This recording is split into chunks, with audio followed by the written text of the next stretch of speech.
आज के मैनेजमेंट पे फोकस, जो कोर है नो योर कंपनी का, मैनेजमेंट से चर्चा और बातचीत के लिए एनएलसी इंडिया के चेयरमैन और managing director Prasanna Kumar sir आपको आपकी स्क्रीन पर नजर आएंगे। Kumar sir, thank you so much जुड़ने के लिए। गुड आफ्टरनून आपको।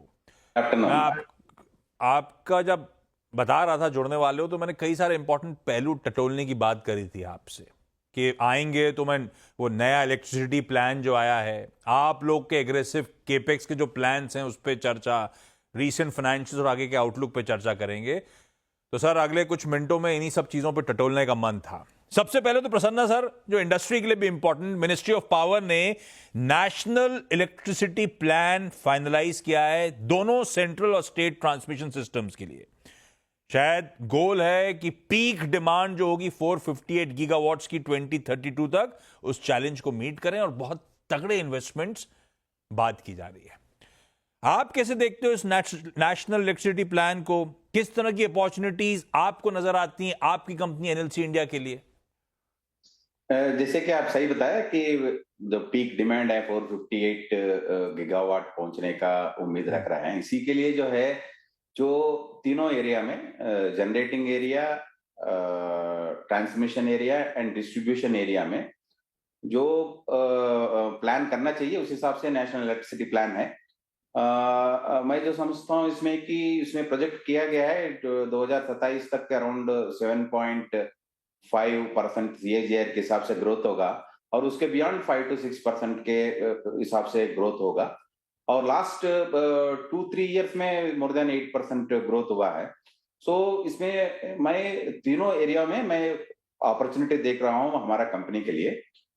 जैसे कि दो पावर जनरेशन कैपेसिटी में ऑलमोस्ट अभी का जो 4.5 लाख गीगावाट मेगावाट से उसको जो है 900 गीगावाट 2032 तक पहुंचाने का है। तो इसी डायरेक्शन में हम लोग भी प्लान कर रहे हैं। आज के दिन में हमारा जो कैपेसिटी है 6 गीगावाट है और जिसमें 1.4 गीगावाट रिन्यूएबल का है। तो 24% का एक प्रोपोर्शन है रिन्यूएबल का। गोइंग फॉरवर्ड हम लोगों का टारगेट रख रहे हैं 2030 तक हम जो है 20 गीगावाट तक इसको पहुंचाए हैं। तो हमारा जो जनरेटिंग कैपेसिटी 3 गुना से ज्यादा हम लोग पहुंचाना चाह रहे हैं। अच्छा, ये आपने वैसे ऑलरेडी एक अनाउंस कर रखा था आपका खुद का एम्बिशियस कैपेसिटी एक्सपेंशन प्लान, जिसे आप कर रहे हो कॉर्पोरेट प्लान 2030, शायद उसी की आप बात कर रहे हो, जहां पे आप अपनी माइनिंग कैपेसिटी 50 एमटीपीए से बढ़ा के 102 एमटीपीए ले जाना चाहते हो 2030 तक, यानी कि 100% ज्यादा इंक्रीज। थर्मल और रिन्यूएबल पावर जनरेशन के भी एग्रेसिव टारगेट्स आपने ऑलरेडी रख रखे हैं। तो ये इस एनईपी के आने से पहले ही आपने अपने टारगेट सेट करे थे क्या? और अब इस एनईपी के आने के बाद क्या और टारगेट्स को छेड़छाड़ करने की जरूरत है, या you are sticking to your corporate plan 2020-30? तो ये जो एनईपी बना है फाइनली अभी तो वो पब्लिश हुआ है, लेकिन कंसल्टेटिव प्रोसेस तो चल रही है और ड्राफ्ट एनईपी भी पहले भी बन चुके थे। तो हमें जो है जिस डायरेक्शन में जाना है हम लोगों को अंदाजा था, तो उसी को लेते हुए हम लोग अपना कॉर्पोरेट प्लान बनाया है। अभी जो इलेक्ट्रिसिटी प्लान आया है वो हमारा जो कॉर्पोरेट प्लान है उसी का लाइन में है कि हम लोग हमारा रिन्यूएबल कैपेसिटी को काफी इंक्रीज करना है और हमारा प्रपोर्शन जो है मोर देन 50% तक ले आना है 2030 तक और बियॉन्ड दैट। तो हम लोग भी उसी डायरेक्शन में काम कर रहे हैं। 20 गीगावाट का जो हमारा कैपेसिटी एडिशन है, इसमें 10 गीगावाट हमारा रिन्यूएबल रहेगा, तो वहां more than 50% renewable capacity addition रहेगा। और ये नेशनल इलेक्ट्रिसिटी प्लान में जो ट्रांसमिशन सिस्टम मजबूत करने का जो बात हुआ है, उससे भी रिन्यूएबल कैपेसिटी एडिशन में काफी एडवांटेज मिलेगा। क्योंकि जहां जहां पर एवैक्यूएशन का प्रॉब्लम्स हैं, वो प्रॉब्लम्स भी इससे एड्रेस किया जाएंगे। तो ये जो कैपेसिटी एडिशंस हैं जो आपने अनवेल करे हैं, वो तो सब्सटैंशियल केपेक्स रिक्वायर करेंगे।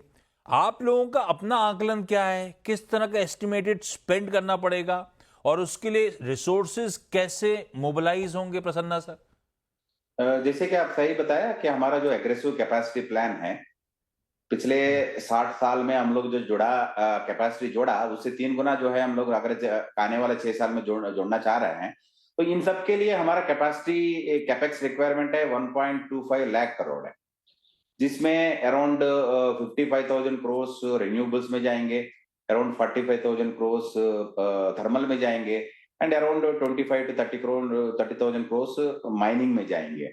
सो 1.25 लाख करोड़ का कैपेक्स हम लोग नेक्स्ट 6 years में एक्सपेक्ट कर रहे हैं.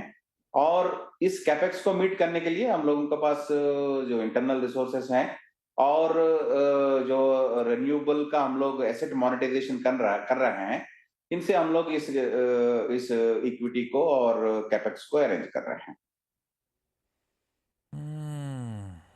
अच्छा,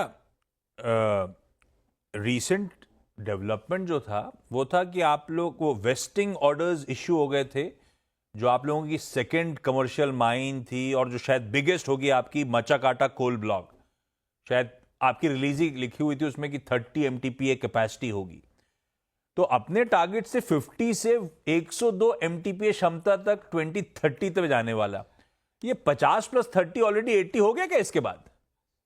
एग्जैक्टली, आप सही बोल रहे हैं. हमारा टारगेट 102 है, लेकिन जिस 30 मिलियन मेट्रिक टन का जो मचाकाटा कोल ब्लॉक हम लोग को मिला है, ये बहुत अच्छा कोल ब्लॉक है जिसमें स्ट्रिपिंग रेशियो भी बहुत कम है और रिजर्व्स भी 1.4 बिलियन मेट्रिक टन है.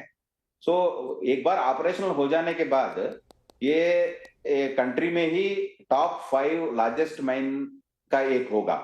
और जैसे आप सही बता रहे हैं कि अभी हमारा वेस्टिंग ऑर्डर मिला है, लेकिन इसका जो प्रोडक्शन लेने में प्रोडक्शन का स्टेज लाने में 2-3 साल लग जाएगा. सो आप सही बोल रहे हैं कि हमारा जो टारगेट 102 है, 80 तक ऑलरेडी हम लोग पहुंच चुके हैं. हाँ, वो ये देखने के बाद मुझे लगा वो पहले बड़ा लग रहा था टारगेट एग्रेसिव है, फिर रियलाइज किया 50 + 30 80 तो ऑलरेडी हो गया.